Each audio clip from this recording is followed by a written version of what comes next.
Hallo und herzlich willkommen zu den digitalen Quick-Tipps. Mein Name ist Arno Burger. Heute mal wieder mit einem zuschauerinspirierten Video. Otto möchte wissen, wie er in OneNote auf einer Seite die Treffer schrittweise durchblättern kann, so wie er das auch in Word macht. Und ich zeige euch mal, wie bei mir so ein Gesamtablauf aussieht, bei dem das mit integriert ist.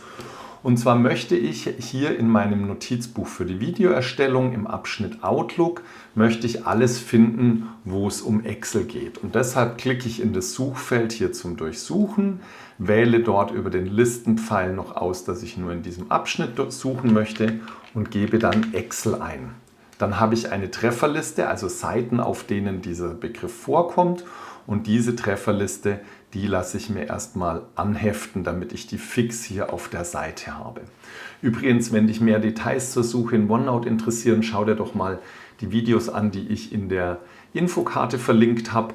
Und wenn dich das digitale Suchen ganz generell interessiert, egal in welchem Programm, dazu gibt es auch eine extra Playlist hier auf dem Kanal.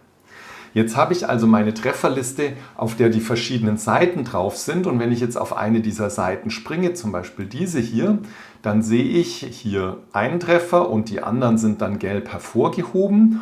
Und jetzt könnte ich natürlich, indem ich hier nach unten blätter, immer die gelben Hervorhebungen suchen und sehe, wo überall jetzt hier etwas zu Excel steht.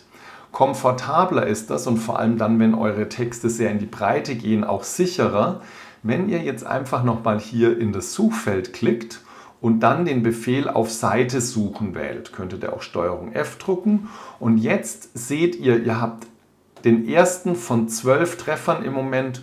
Und wenn ihr jetzt auf den Pfeil nach unten klickt, dann springt ihr jetzt von Treffer zu Treffer.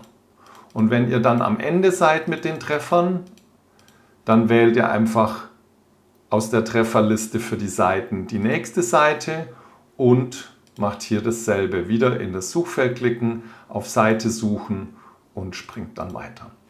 Wenn es dir gefallen hat, dann empfiehl doch das Video weiter oder am besten gleich den ganzen Kanal.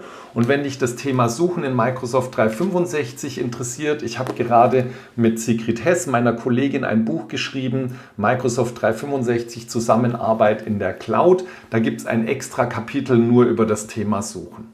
Vielen Dank fürs Zuschauen, viel Spaß beim Anwenden und Ausprobieren und bis zum nächsten Video. Ciao, euer Arno.